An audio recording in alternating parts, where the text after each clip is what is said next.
بسم اللہ الرحمن الرحیم۔ اگلا ہمارا موضوع جو ہے وہ والدین ہے۔ والدین کے ساتھ اللہ تعالیٰ نے حسن سلوک کا تعلق کا تقاضا کیا ہے، یعنی وبالوالدین احسانا، والدین کے ساتھ حسن سلوک ہونا چاہیے۔ یہ جو لفظ ہے قرآن مجید نے جس کو اختیار کیا ہے، یہ لفظ اب بہت اچھے طریقے سے اس نوعیت کو واضح کر دیتا ہے جو نوعیت ہماری والدین کے ساتھ تعلق میں بنتی ہے۔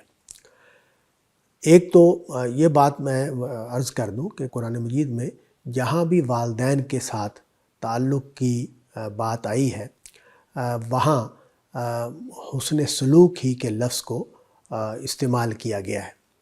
تو حسن سلوک کیا ہے؟ اگر ہم اس کو ڈیفائن کریں، اس کو واضح کریں کہ حسن سلوک کا لفظ جو ہے وہ کس معنی میں بولا جاتا ہے، تو ویسے تو حسن سلوک کا جو لفظ ہے یہ رشتہ داروں کے ساتھ بھی ہے، محلے والوں کے ساتھ بھی ہے، محلے دار کے ساتھ بھی ہے، غریبوں کے ساتھ بھی ہے، سوسائٹی میں جو ہم ریلیٹ کرتے ہیں دوسروں کے ساتھ وہاں بھی یہ لفظ بولا جائے گا۔ تو یہ ایک جامع لفظ ہے اور اس کی ہر جگہ پہ اسی کا تقاضا ہے مسلمان سے، انسان سے، کہ وہ دوسروں کے ساتھ حسن سلوک کرے، حسن سلوک سے پیش آئے۔ لیکن حسن سلوک والدین کے ساتھ جو ہے اگر اس کو ہم متعین کریں تو اس میں تین چیزیں بالکل نمایاں ہوتی ہیں۔ ایک چیز تو یہ کہ والدین کے ساتھ ہم ان کے کہنے کو ماننے والے بن کر رہیں۔ والدین ظاہر ہے ہمیں مختلف کام کرنے کو کہتے ہیں جن میں ان کی خدمت کے کام بھی ہوتے ہیں، وہ کسی کام کے لیے اپنی ضرورت کو پورا کرنے کے لیے بھی ہمیں کہہ سکتے ہیں۔ تو یہ جو بھی وہ ہم سے ڈیمانڈ کریں، جو بھی وہ ہم سے تقاضا کریں، ہمیں اس کو پورا کرنا چاہیے۔ تو یہ کہنا ماننا یہ حسن سلوک کا حصہ ہے۔ کوئی بچہ اگر والدین کا کہنا نہیں مانتا تو یہ بڑا مشکل ہو جائے گا کہ اس کے بارے میں یہ کہا جائے کہ اس کا والدین کے ساتھ تعلق ٹھیک ہے، یہ والدین کے ساتھ صحیح طریقے سے جڑا ہوا ہے۔ تو یہ بات ہم کہنا مشکل ہو جائے گا، اس لیے یہ اس کا حصہ ہے حسن سلوک کا کہ والدین کا کہنا مانا جائے۔ دوسری بات یہ کہ والدین کا ادب کیا جائے۔ ادب کا مطلب یہ ہوتا ہے، اور ادب جو ہے اس کے بارے میں یہ میں عرض کر دوں کہ ادب کے جو معیارات ہیں کہ ادب کیا ہے، یہ سوسائٹی جو ہے اس میں معروف کی حیثیت سے جاری ہوتے ہیں، پایا جاتا ہے۔ ہر سوسائٹی میں یہ بات واضح ہوتی ہے کہ جو ادب ہے وہ کیا ہے۔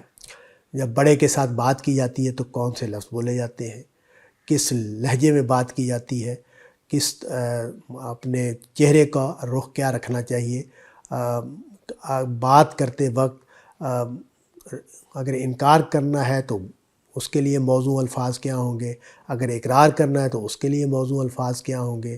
تو یہ سب چیزیں ہمارے ہر زبان میں واضح ہوتی ہیں اور ہر کلچر میں، ہر تہذیب میں یہ بات معلوم ہوتی ہے کہ با ادب طریقہ کیا ہے اور بے ادبی کا طریقہ کیا ہے۔ تو اسی کو اختیار کیا جائے گا جو کسی سوسائٹی میں طور طریقے انداز رائج ہیں۔ مثال کے طور پر اب دیکھیے کہ ہماری زبان میں بڑوں سے بات کرتے وقت جمع کے صیغے بولے جاتے ہیں، تو یہ ہمارا طریقہ ہے ادب سے پیش آنے کا۔ انگریزی زبان مثال کے طور پر تو اس میں یہ طریقہ نہیں ہے، تو وہاں ظاہر ہے ادب کرنے کے اور اسالیب ہیں، ان کو اختیار کیا جائے گا۔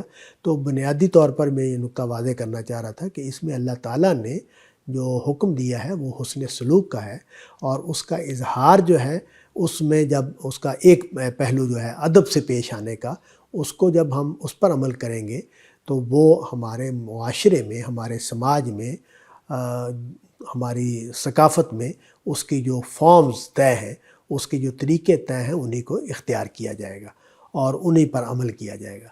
تیسری چیز جو ہے، میں نے پہلی چیز یہ بیان کی کہ ان کا کہنا مانا جائے، دوسری چیز یہ بیان کی کہ ان کا ادب کیا جائے، تیسری چیز یہ ہے کہ ان کی خدمت کی جائے۔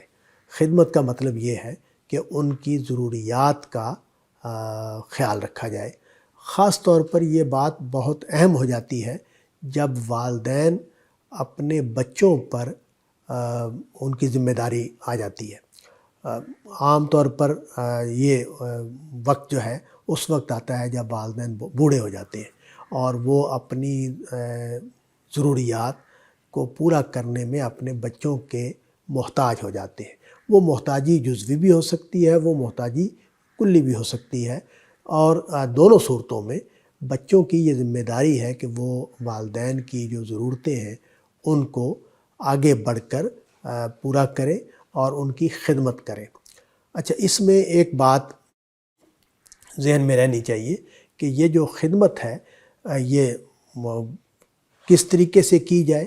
اس میں اپنے ہر گھر کے اپنے گھر کی ضروریات کے لحاظ سے چیزیں طے ہوں گی۔ مثلا یہ کہ جو غریب گھرانے ہیں ان میں ان ضرورتوں کو پورا کرنے کا معیار ان کے مطابق ہوگا، جو خوشحال گھرانے ہیں ان میں ان ضرورتوں کو پورا کرنے کا معیار ان کے مطابق ہوگا، اور اسی طرح والدین کی صحت، ان کی عمر اور ان کے مسائل یہ بھی مختلف ہو سکتے ہیں۔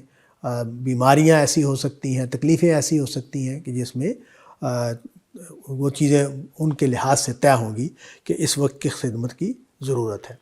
تو والدین کے ساتھ حسن سلوک کے حوالے سے میں نے عرض کیا کہ 3 چیزیں ضروری ہیں کہ ان کو کیا جائے۔ ایک یہ کہ ان کا کہنا مانا جائے، دوسرا یہ کہ ان کا ادب کیا جائے، تیسرا یہ کہ ان کی خدمت کی جائے، ان کی ضرورتوں کو پورا کیا جائے۔ اس میں سب سے نمایاں چیز یہ ہے کہ ہم ان کے پاس بیٹھیں، ان کو وقت دیں۔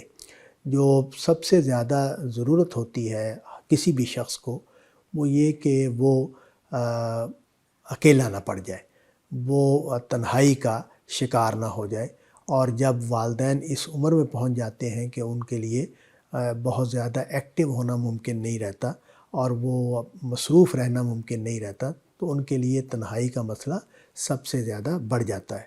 تو اس وجہ سے اس کا بھی خیال رکھنا چاہیے۔ میں یہ دیکھتا ہوں کہ عام طور پر بچے جو ہیں وہ ادب سے بھی پیش آ رہے ہوتے ہیں، تو بات بھی سلیقے سے کر رہے ہوتے ہیں اور ضروریات کو پورا کرنے کا بھی بندوبست کر رہے ہوتے ہیں، لیکن ٹائم دینے میں کوتاہی کرتے ہیں۔